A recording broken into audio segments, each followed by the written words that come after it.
a well-deserved award for the Lions today. You are Locked On Lions, your daily Detroit Lions podcast. Part of the Locked On Podcast Network, your team every day.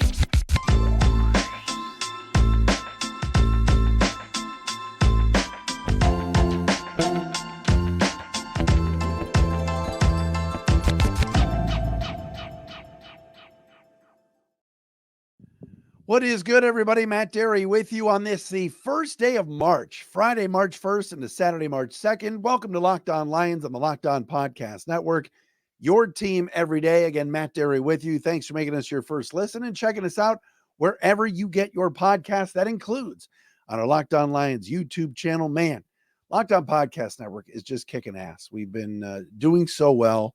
The numbers are through the roof. We thank you for your listenership. Posted an article on my LinkedIn page today about just the power of Locked On and how much we've grown. So we appreciate all of you for checking us out. Thanks for finding us wherever you get your podcasts, on Twitter at Dery Speaks, at Locked On Lions on Twitter, Matt Dery Facebook fan page, on Threads at The Real Matt Dery, and also, again, on our Locked On Lions YouTube channel. The show today is brought to you by FanDuel. Make every moment more. Right now, new customers get $150 in bonus bets with any winning $5 bet. That's $150 if your bet wins. Visit FanDuel.com/lockedon to get started. Coming up on the program today, a big-time award and honor for Brad Holmes and the Lions scouting staff. We'll tell you about that down at the Combine. Also, Lions talked today with a wide receiver that I think would be a fantastic choice in the second or maybe even the third round for Detroit. We'll get into that. New secondary coach, DeShea Townsend, with some comments to the beat writers that I absolutely love. And I got to go off topic for a second, just at the very end of the show, to talk about this atrocity that took place in Ann Arbor today regarding the now former basketball strength coach, John Sanderson, Camp Sanderson, as he's known, 15 years in Ann Arbor and just shoved out the door. It's disgusting. So we'll get into that right here on Locked On Lions today. Again, thanks for making us your first listen and checking us out wherever you get your podcast. All right, news of the day today. Today, Brad Holmes and the Lions scouting department had a little photo op down at the Combine in Indianapolis as they were awarded the Best Draft Award from 2023 that is handed out every year to a front office, as voted on by all of the scouts, college scouts across the league. Very, very cool honor. Brad Holmes was presented the award. I don't even know this guy's name, by this Neil Stratton, who authors A Move the Chains and the Best NFL Draft Award. He kind of started this. But think about this for a second. For all the years that we sat through bad Lions football, right? And many of you have sat through it a lot longer than me. The Lions were never built the right way. Even when they had good teams, sometimes it was, there were things that were missing. There were players that they couldn't keep. There were expensive players. Yes, they've had some good teams. The Schwartz era, the Caldwell era. There were playoff teams there. Certainly Wayne Fonts and all of that. But right now, this feels different because they started from, to quote Drake, they started from the bottom. Now they're here. But seriously, 3-win team, and Brad Holmes and Dan Campbell and Chris Spielman and Disner and all these people in the front office, Ray Agnew, John Dorsey, have all said the same thing. We're going to build through the draft. We're going to start by finding good young players, keeping good young players, developing them, drafting and developing. And that's exactly what they've done. And I don't know the history of the Best Draft Award, but this has got to be the first time the Lions have ever won this. And you look at 2023 and you look at the names that were drafted in this draft by Brad Holmes. All right. Jahmyr Gibbs and Sam LaPorta were two of the top 5 finalists for the Rookie of the Year award. Of course, it went to C.J. Stroud of the Texans, but still, there were only 5 finalists. 2 of them came from Detroit. Jahmyr Gibbs was drafted at number 12. Me, along with many others, scolded the pick. Boy, did we all get it wrong, and then Brad Holmes get it right. The guy's a stud. He's a home run hitter.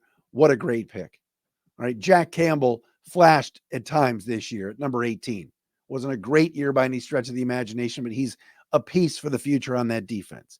to get Sam LaPorta in the second round, to get Brian Branch and trade up and get him at number 47. Thanks, Packers. Thanks, Gutekunst, for giving us Brian Branch. Have you watched LaPorta and Branch play? They're two of the best players on the team.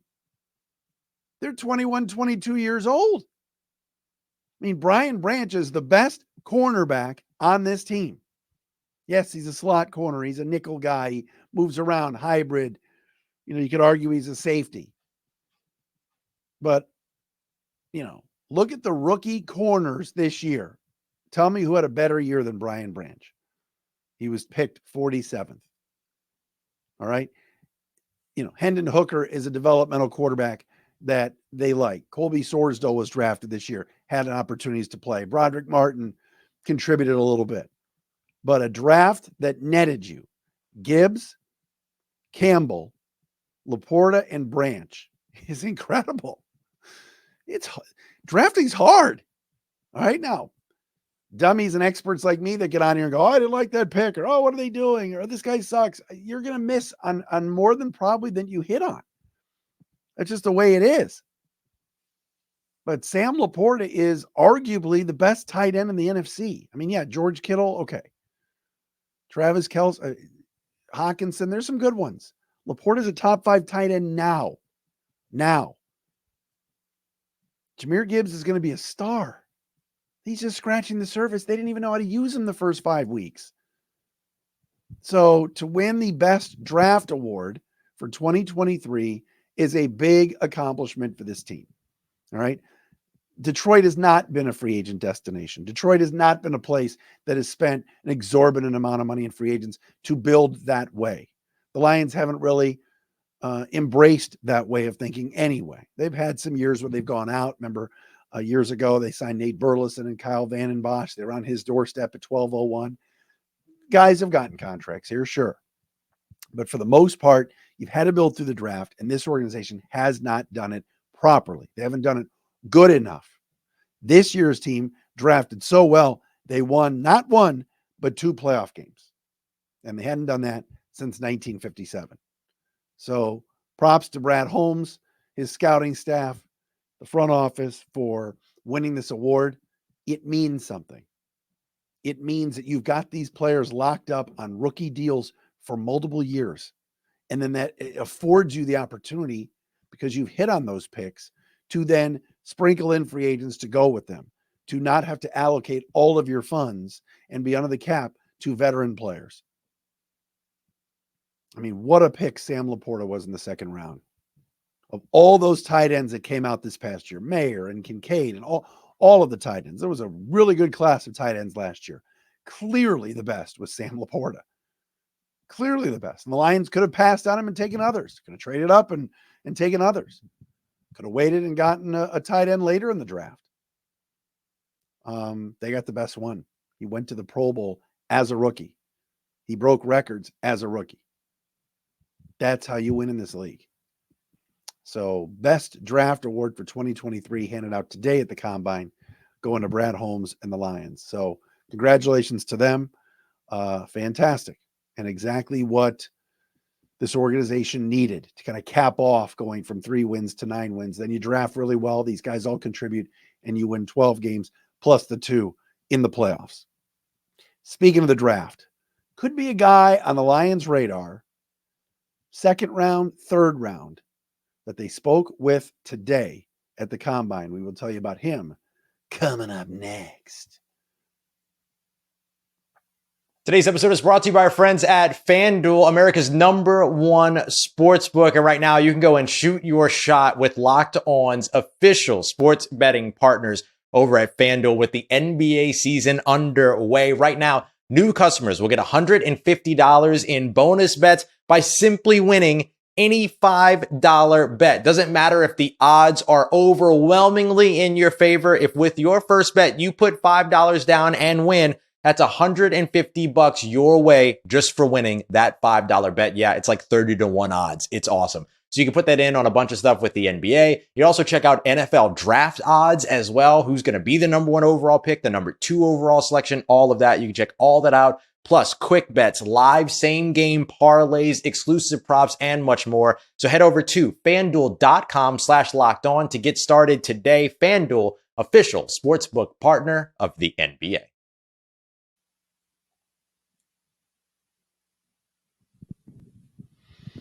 All right, welcome back. It's a Friday edition of Locked On Lions right here on the Locked On Podcast Network. Thanks for checking us out here on this Friday. Wide receivers, quarterbacks, bunch of people hit the podium today. By the way, I'm not going to say the guy's name because I'm not going to give him any credit. But Caleb Williams today got on the podium, the likely number 1 overall pick, although it's not etched in stone. And before he could even say good morning to everybody, some loser nerd got on the mic, started screaming at him and saying, well, are you afraid to compete? Are you afraid to compete? I don't even know this reporter's name. I never even heard of him. It's been all over social media today. This is why people hate the media. This is why people are anti-media. This is why players like Marvin Harrison Jr. didn't even do media today. He didn't even show up. Maybe he's not comfortable. Who knows? But this is why people scoff when they have to do and roll their eyes sometimes when they have to do interviews, because of losers and jackasses like this guy today. You can go online and look for it, that was screaming to Caleb Williams. And Williams handled himself just fine, answered the question and moved on. And then this guy tweeted out, "Oh, I came in hot with the first question." It's like, no, you're a jackass. Anyway, wide receivers today, defensive backs, quarterbacks, all were in the mix today at the combine. The QBs did the media, the defensive backs ran their 40s, 40-yard dashes. Nate Wiggins from Clemson ran a 4.29. 4.29. If Nate Wiggins is there at 29, oh my God, go get this guy. He's tall and he ran a 4.2 freaking 9 40-yard dash. Awesome. That is so cool. Quinyon Mitchell ran a 4.33. I mean, there's some really good corners in this draft, but I'm not going to do cornerback talk today. Anyway, what I am going to talk about is South Carolina wide receiver Xavier LeGette. It was a Saturday night in the fall this year. I don't remember which game it was, but I was in bed early. Wife and I went out for like a very early dinner, and I got home and I was putting on some college football, and South Carolina was playing on ESPN. And I'm like, why am I watching Spencer Rattler and South Carolina? But I was. And they throw a ball to this big dude, 6'3", 230. And I'm like, damn, this guy's good. Xavier LeGette. And today, LeGette spoke with the Lions. Quote, "Oh, yes, I met with the Lions, man. That interview went really well as well. Really, they just wanted to check my knowledge. I feel like I checked the box on that." PFF ranks LeGette number 74 among all the prospects in this draft, and the number 17 wide receiver. Sound familiar? 17? TheAthletic.com has him as the 15th best wide receiver. He's projected to go round 2 or round 3. I watched this kid play. I then went to the highlights today. You want to talk about a guy. If there are 16 better wide receivers in this draft than Xavier LeGette, then I must be missing something. He looks like Calvin Johnson. I mean, spitting image. All right, now, Calvin Johnson is a Hall of Fame wide receiver. He's the greatest receiver in Lions history. I'm not comparing him to Calvin Johnson, but I am. All right, he's not going to be Calvin Johnson. If he was 3/4 of what Calvin is, the Lions have hit a home run. But watch for Detroit in the 2nd or 3rd round if he's there to take this kid. All right, remember, Josh Reynolds is a free agent. I believe Khalif Raymond's a free agent. We got Jameson Williams coming back and Amon-Ra St. Brown and all of that. I get that. But this kid, Xavier LeGette, can really play. He's tall. He's fast. They had him on the outside. They had him in the slot, running past people. And he had a really, really great year last year. And averaged over 100 yards, receiving yards per each game. But there are people that think he's not fast enough to play on the outside. And because of his size, you can't hide him in the slot. I just love that the Lions talked to him. I love that. And again, Josh Reynolds is a free agent. DPJ is a free agent. So the Lions are going to be looking, you got to figure at another receiver at some point in this draft. But LeGette this past year, 71 catches, 1,255 yards, 7 touchdowns for South Carolina. He was awesome this season. His junior year, he only caught 42 passes for 423 yards and 5 touchdowns. So that might be the reason why, you know, the NFL people want to see more consistency. But he is damn good. Damn good. And he's been working out with Deebo Samuel, who is also a South Carolina guy. And just, you know, I want you to go to YouTube and I want you to pull up highlights of Xavier LeGette. Big, fast, strong. If he's the 17th best receiver in this class, then look, the Lions, this is where Brad Holmes hit a home run with Amon-Ra a few years ago. But I love that Detroit talked to him today, and I would not mind at all to see him in a Honolulu blue and silver uniform. I think he's explosive. I think he could be a really, really good pro prospect, an NFL player. So check out Xavier LeGette, somebody that the Lions talked to today. So I think that is pretty cool. By the way, I read something today John Macaroon put out on All Lions on SI.com about a couple people over at 97 The Ticket. Jim Costa does the morning show, and Will Birchfield, who writes for 971theticket.com, both tweeted out that it's getting stale down at the LCA when Wings fans start the Jared Goff chants again. If you recall, in January, right after the Lions playoff win over the Rams, the Jared Goff chants started taking off everywhere. You had them in Eastern Michigan State basketball games, Wings games, Pistons games, because the chant was just overwhelmingly loud during that first round playoff game against the Rams and Matthew Stafford. Those chants were starting, and I was in the building 2 hours before the game was starting. And then at the LCA for Wings and Pistons games, they're still going. Jared Goff. And these two guys at the Ticket apparently think it's getting stale. I just have one thing to say. There was nothing more stale than Hey Hey Hockey Town, Crazy Bread, and the same cheesy music and same food that they had at the Joe for the last 15 years before it shut down. So don't get me, you want to talk about stale. I hope that those two guys talked about how stale all that was at the Wings games. We can't have any fun anymore. If Wings fans want to chant Jared Goff, let's keep doing it. When you're the quarterback of the Lions, you're the king of this town. No offense to Hockey Town and the Wings, they're having a nice run right now. But this is the majority of Wings fans. This is the Lions fans. The NFL is king. You want to chant Jared Goff at the Wings games? Keep doing it. I think it's awesome. It's not stale. Those guys are wrong. All right, coming up next, DeShea Townsend speaks. Lions' new defensive backs coach. I love what he had to say at the Combine. We'll tell you what he said next. And Locked On Lions brought to you by, sponsored by BetterHelp. A lot of us spend our lives wishing we had more time. Question is, time for what? If time was unlimited, how would you use it? The best way to squeeze that special thing into your schedule is to know it's important to you and make it a priority. Therapy can help you find what matters to you so you can do more of it. I know I talk to my therapist once every 2 weeks. It really helps me be grounded, get stuff off my chest. And it's always good to talk to somebody that can empower me, that is a neutral voice. If you're thinking about starting up therapy yourself, why don't you give BetterHelp a try? It's entirely online, designed to be convenient, flexible, and suited to your schedule. Just fill out a brief questionnaire to get matched with a licensed therapist. The great thing about BetterHelp is you can switch therapists at any time for no additional charge. Learn to make time for what makes you happy with BetterHelp. Visit BetterHelp.com/lockedon today to get 10% off your first month. That's BetterHelp, AGLP.com/lockedon.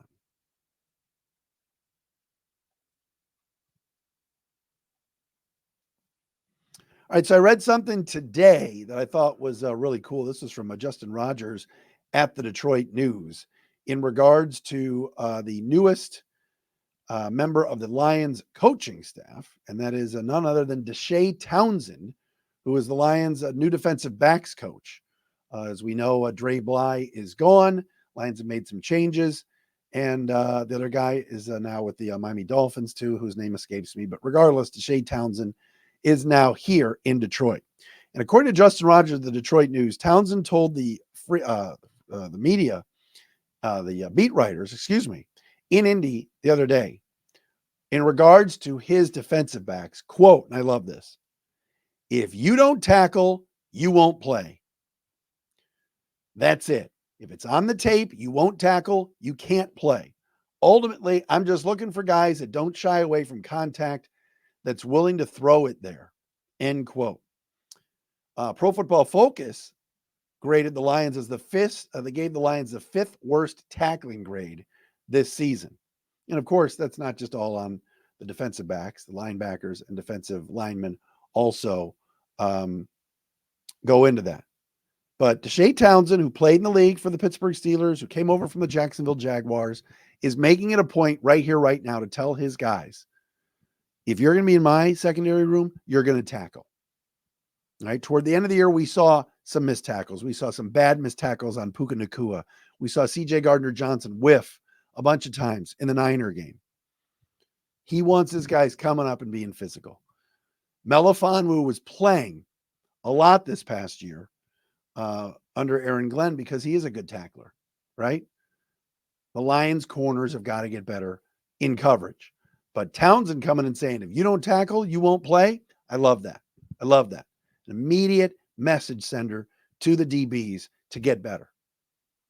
All right. Lions safeties last year had a pretty good season. Not a great season, pretty good. All right. We saw Melifonwu come on. We saw Kirby Joseph up and down throughout the year. Cam Sutton up and down throughout the year. Secondary is going to be key for the Lions to take that next step. And for Townsend to come out and say, no tackle, no play, I love that. I love it. So I'm excited to see the improvements that the secondary will make this coming season. All right, final thing here on Locked On Lions for today here on this Friday edition, and that's the following. I told you I was going to step outside of Lions just for a second and do a quick rant. Juwan Howard and the Michigan basketball team are like 3-15. They're terrible. There was an incident that occurred in December between Juwan and then strength and conditioning coach John Sanderson. If you're a Michigan football and basketball fan, you know about Camp Sanderson, especially for basketball. You see big men that improve, get bigger, get stronger. It's due to this guy. Everybody that I've talked to in Ann Arbor that knows Camp Sanderson knows, first-class dude. He got the trainer, one of the trainers in December, according to theathletic.com, was getting screamed at by Juwan's son on the basketball team, Jace Howard, who was upset about not being able to come back and play from injury. Sanderson told the kid to be respectful of his elders and look, you shouldn't be yelling at coaches. Juwan, according to the report, came at him. There was a little bit of a not a scuffle, but just like a hold me back situation. Sanderson has been relegated to working with Olympic sports and hasn't been around the basketball program in months. And now today it's been announced that he has resigned his position as a strength and conditioning coach of the basketball team, as announced by Ward Manuel and the Michigan Athletic Department. Let me just say this. All right. Most of you don't even care about Michigan basketball. This is a Lions podcast. All right. But what a disaster. I hate it. Hate to see, especially in sports, when good people that do good work, right? This guy was there for 15 years as a strength coach for Michigan basketball, and he's out. But yet the basketball coach who's shouting at people, has punched people, all right, is still employed. It's brutal. That's just so unfair. John Sanderson does a damn good job. There's going to be a college basketball team or a pro football team or a college football team or somebody that's going to get him, and he's going to do great things for them. All right, great week here on Locked On Lions. Awesome week. We appreciate you all for listening and checking us out. If you missed Brett Whitefield the other day from Fantasy Points, incredible. Brett was absolutely fantastic. We'll get a recap of the Combine, likely with Trevor Sikkema from Pro Football Focus next week. And we'll continue to update next week everybody that Brad Holmes, Dan Campbell, and the Lions are talking to. Again, check out Xavier LeGette's YouTube highlights. Do yourself a favor and check out that dude. He just looks like Calvin Johnson. But Lions are in a good spot, man. It's so exciting. It's great to see them winning more awards and getting more props and love. This organization deserves it. It's awesome. All right, that'll do it for this week of Locked On Lions. We are back again next week right here on the Locked On Podcast Network. Shout out to our everydayers as well, including Big Game James Meek. We'll talk to you again next week.